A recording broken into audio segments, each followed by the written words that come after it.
Saudações, gente bonita, Mestre Leider aqui falando. Em Goiás, 8 horas e 30 minutos, são 18 graus Celsius. Gente, nós vamos começar falando de economia. Hoje vamos começar falando de economia. Eu gostaria muito de explicar para vocês, e vou fazer isso com a ajuda do Nassif, como os rentistas, os banqueiros, os financistas, os especuladores, incluindo os imobiliários, estão destruindo esse país. Porque a Globo os apoia. Resumidamente, quer que vocês façam uma conta comigo. Disse que os donos da Globo, né? Eles não têm nome próprio, como diria o finado Paulo Henrique Amorim, tem 10 bilhões de reais apostados em títulos do Tesouro Nacional. Isso significa que cada ponto percentual que a taxa Selic aumenta, eles, sem fazer nada, ganham 100 milhões de reais por ano. Cada ponto percentual que a taxa Selic sobe, sem fazer nada, eles ganham 100 milhões de reais. Uau! Né? Uau! Então eles têm interesse direto em aumentar a taxa de juros. Porque ao fazer isso, eles vão ganhar muito dinheiro. O que você, não sei se sabe, é o seguinte: quem está pagando esses 100 milhões? Você. Porque esse dinheiro vem dos impostos. Mais da metade de tudo que o Brasil arrecada vai pagar a dívida pública. E o juro da dívida pública é decidida pelo Banco Central, abre aspas, independente, né? Esse independente, Temer, né? Que criou essa aberração. E Bozo colocou Roberto Campos Neto. É decidido pelo Banco Central. Quer dizer que quanto mais alto a taxa Selic, mais o próprio governo vai pagar pela dívida do governo. A dívida não cresce necessariamente porque o governo pede dinheiro emprestado. A dívida cresce porque o juro da dívida aumenta. E quem decide o juro da dívida não é o governo, é o Banco Central. Então o Banco Central decide quanto vai ser pago, só que não é ele que paga, é o povo brasileiro. E o povo brasileiro não escolhe o presidente do Banco Central. O povo brasileiro só paga aquilo que o Banco Central diz que deve ser pago. Com desculpas as mais diversas, tipo controle da inflação. Certo? A economia industrial brasileira tem caindo mês após mês há cerca de um ano. A indústria brasileira está entrando em debacle. É a indústria que gera emprego, que gera renda, que gera desenvolvimento. Por que a indústria está caindo mês após mês, se as condições do país nem estão assim tão maus? É isso que eu vou explicar agora, nos próximos minutos. Texto que é primoroso, como normalmente costuma ser. Nós vamos falar sobre financiarização. Deixa eu explicar aqui. Começo. Para quem quiser entender os malefícios da financiarização, recomendo o livro Financiarização, Crise, Estagnação e Desigualdade. Especialmente o artigo de abertura de Leda Paulani, que explica pela teoria econômica o que denunciamos pela observação empírica. O jogo é terrível. Primeiro, a financiarização transforma o dinheiro em produto. O dinheiro deixa de ser meio de troca para se transformar em produto. Marx fala isso. Né? Com produto, segundo, com produto, tudo passa a girar em torno do seu preço, os juros ou dividendos recebidos. Terceiro, há um divórcio total entre o dono do capital e o destino da empresa. Aliás, muitas vezes escrevi sobre uma mudança dos capitalismos de família para a era dos fios genéricos. A única medida para ser passa a ser a rentabilidade, o retorno de capital calculado em termos de taxa mensal. A taxa mensal permite comparar os investimentos em renda fixa com o investimento das empresas, trazer o valor presente para fluxo de caixa e etc. É por isso que o mercadismo atuou fortemente sobre duas taxas referenciais. A taxa Selic, que serve de piso para a renda fixa, e a taxa básica do BNDES, que serve de piso para a renda variável. Muito bem. Veja dois exemplos. Uma empresa com fluxo de resultados de 100 unidades por mês em 84 meses. Com a taxa de juros de 3,75% ao ano, em 84 meses, esse fluxo equivalerá a um valor presente de 5.504,71 unidades. Se a taxa fosse de 8%, o valor presente saltaria para 6.473,54 unidades.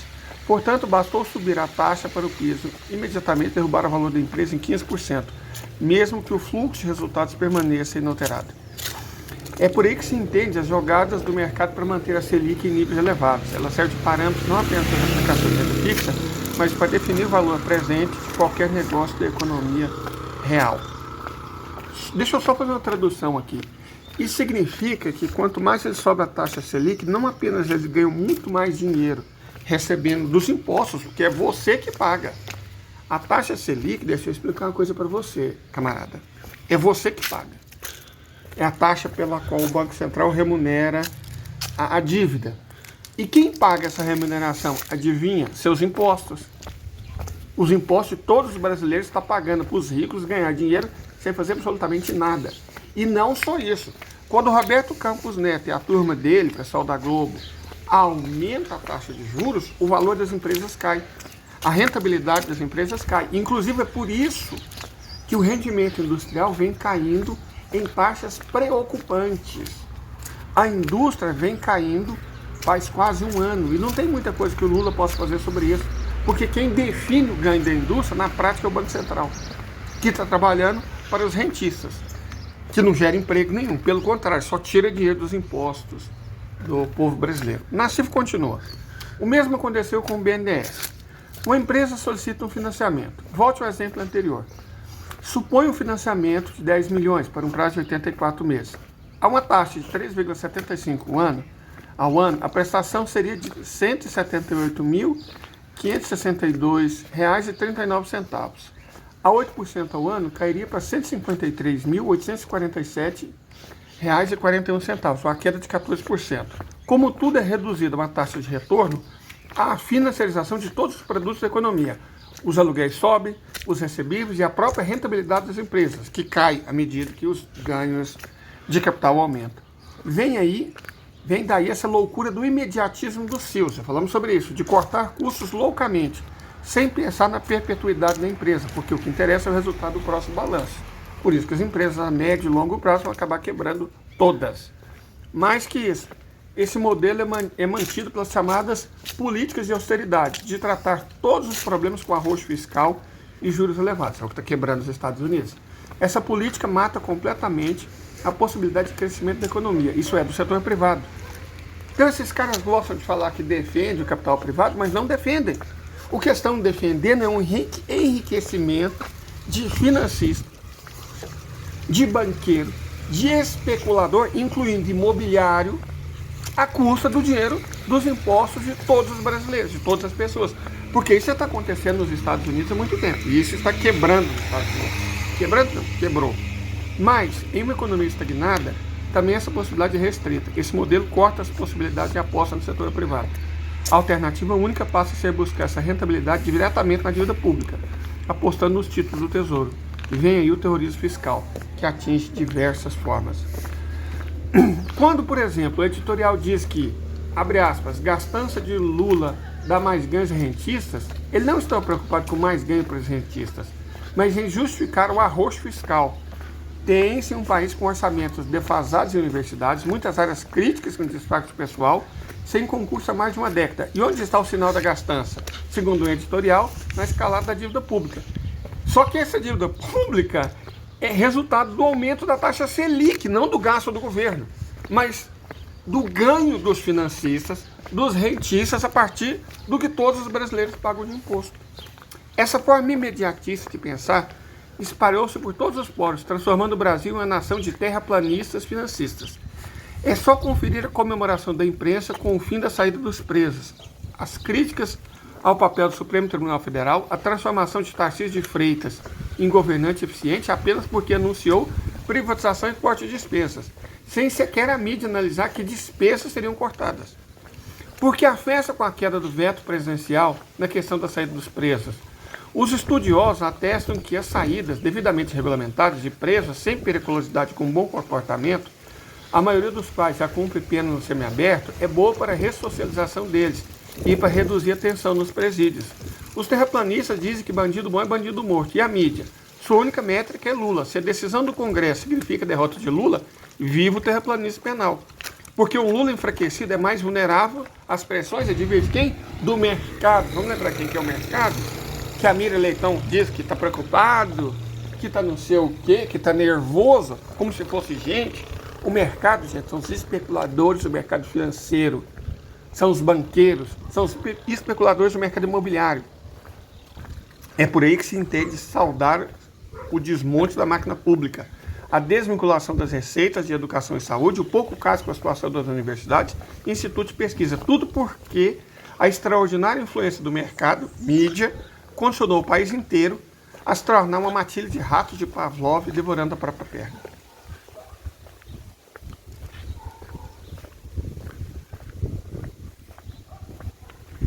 Eu creio que fica claro que o Brasil tem um desafio enorme pela frente, o povo brasileiro. E a maior parte desse desafio é em fazer as pessoas compreenderem que ele existe. O problema não é o útero das mulheres, o problema não é o que cada um faz com o bumbum, o problema não é ideologia de gênero, certo? Essas bobagens que não existem. O problema é esse.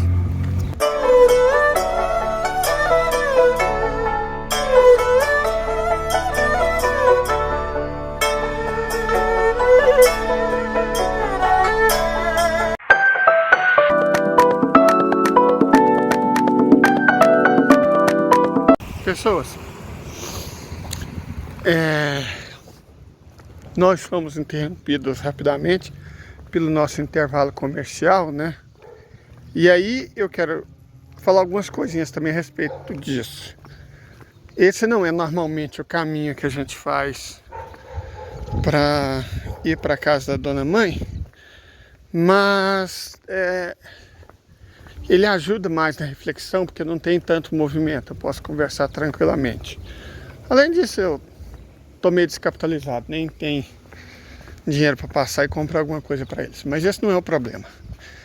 A questão aqui é a seguinte: nós vamos fazer um canal, certo? Nós conversamos lá no grupo, o Kid está me ajudando, ele é engenheiro, né, dessas áreas.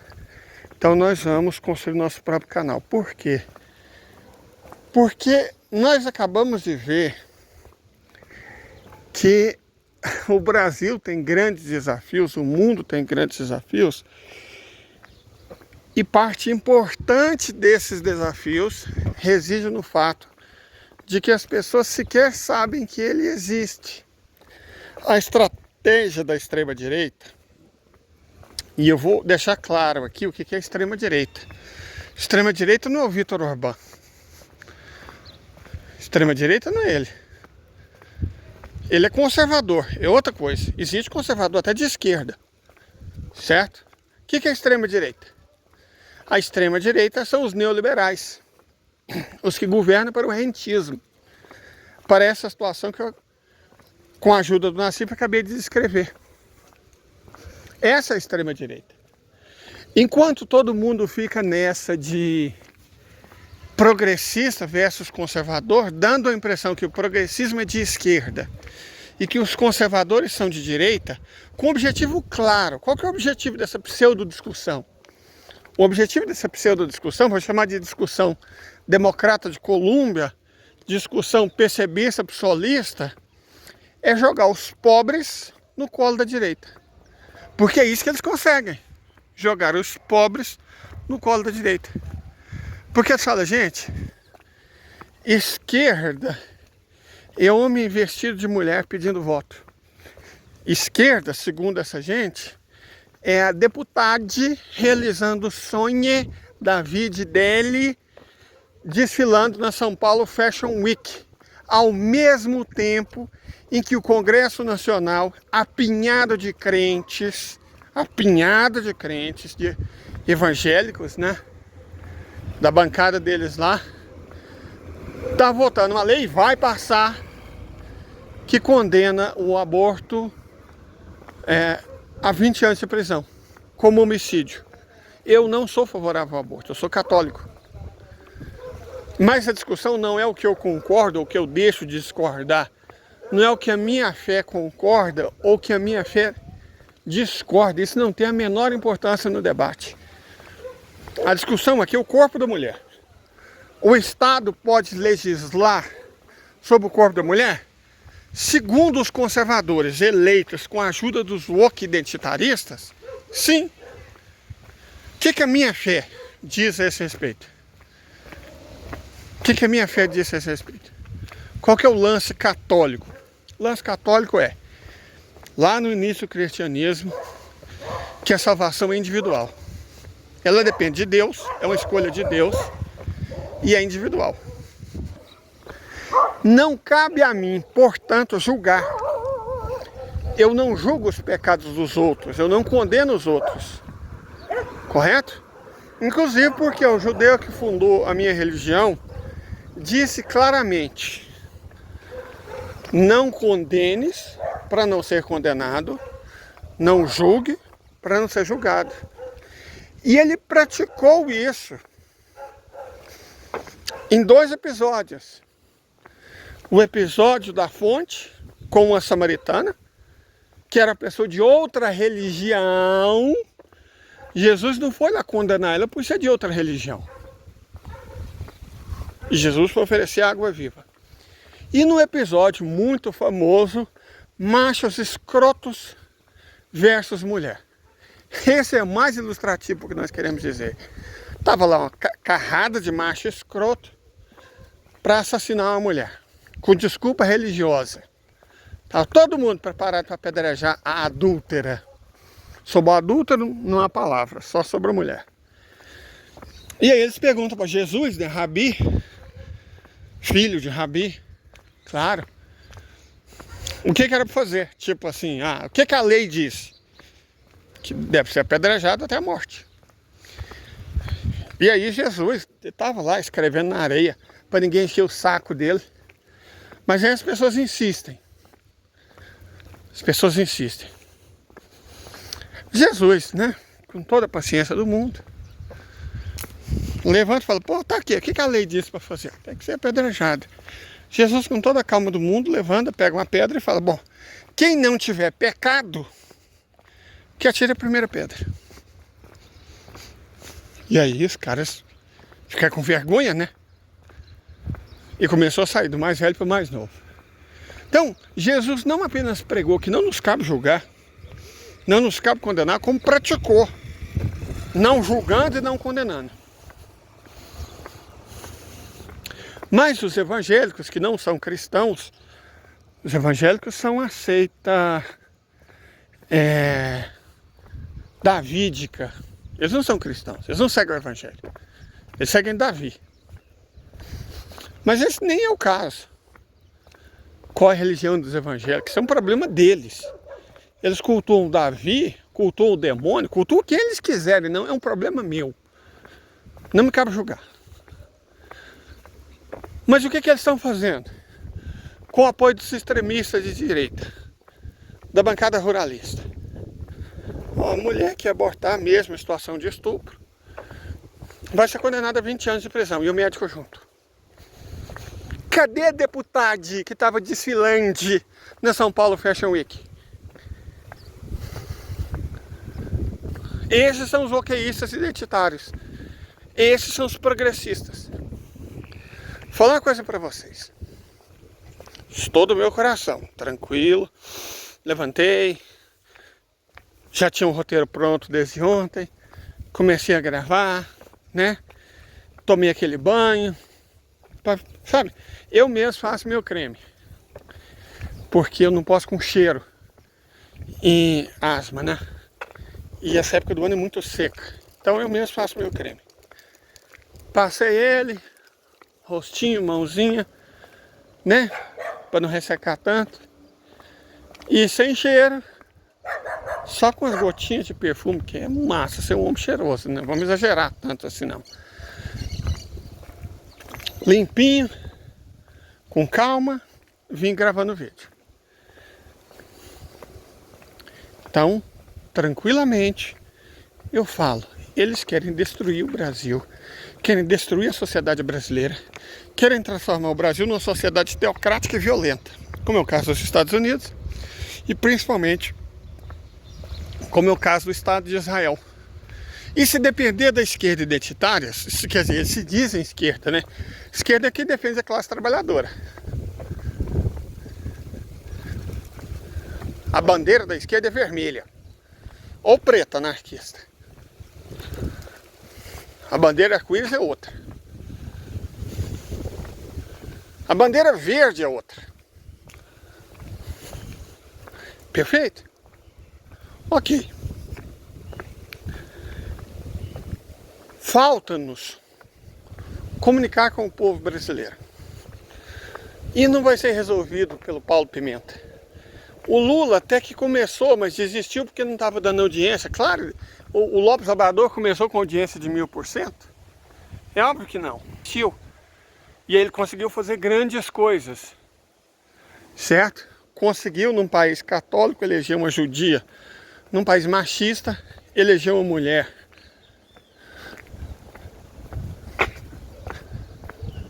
Por quê? Porque se comunicava com o povo. Falta-nos comunicação. É nesse sentido que nós vamos criar o nosso site, A Arte da Terra. Entre outras coisas, porque a gente não pode simplesmente ficar dependendo de plataforma made in Estados Unidos. Já derrubaram canais, já derrubaram uma série de canais. E, gente, à medida que o regime nos Estados Unidos vai fechando, e ele está fechando, estão batendo em estudantes, estão batendo em pai do estudante, estão destruindo carreiras.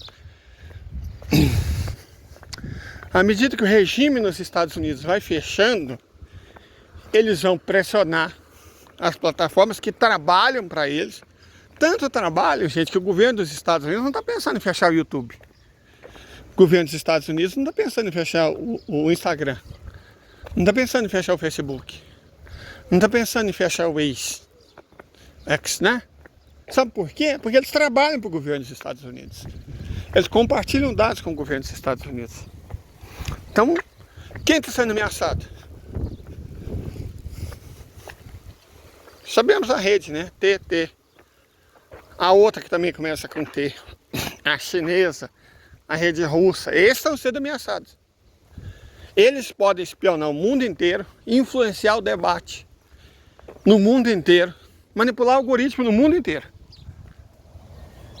Mas ninguém pode ousar em pensar em fazer nada semelhante na terra deles. Correto? Então, gente, nós temos que ter nosso próprio site. Inclusive, o nosso TI, nossa, parece até importante, né? Quando eu falo que nós temos um TI. O Paulo vai fazer também uma vaquinha, porque existem algumas despesas, né? Existem algumas despesas. Mas nós vamos fazer uma vaquinha e vamos fazer um site.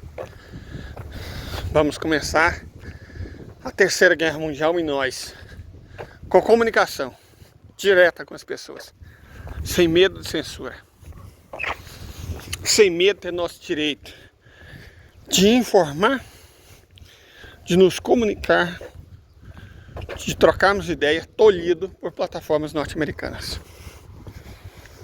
Essa é a realidade do mundo. É contra isso que nós vamos lutar. E lutar dentro do sistema é muito difícil. Então vamos lutar fora dele, com nossas próprias armas, o nosso próprio espaço. Em resumo, Vamos fazer um site. Vai fazer uma vaquinha também, só que eu ainda nem sei qual que é, porque eu não entendo muito disso. Quando eu tiver, eu passo para vocês o chapéu, pedindo donativos. De toda forma, olha que céu azul magnífico, que dia bonito. Tenha um excelente domingo. Permaneçam atentos, mas aproveitem. Até mais, muito obrigado.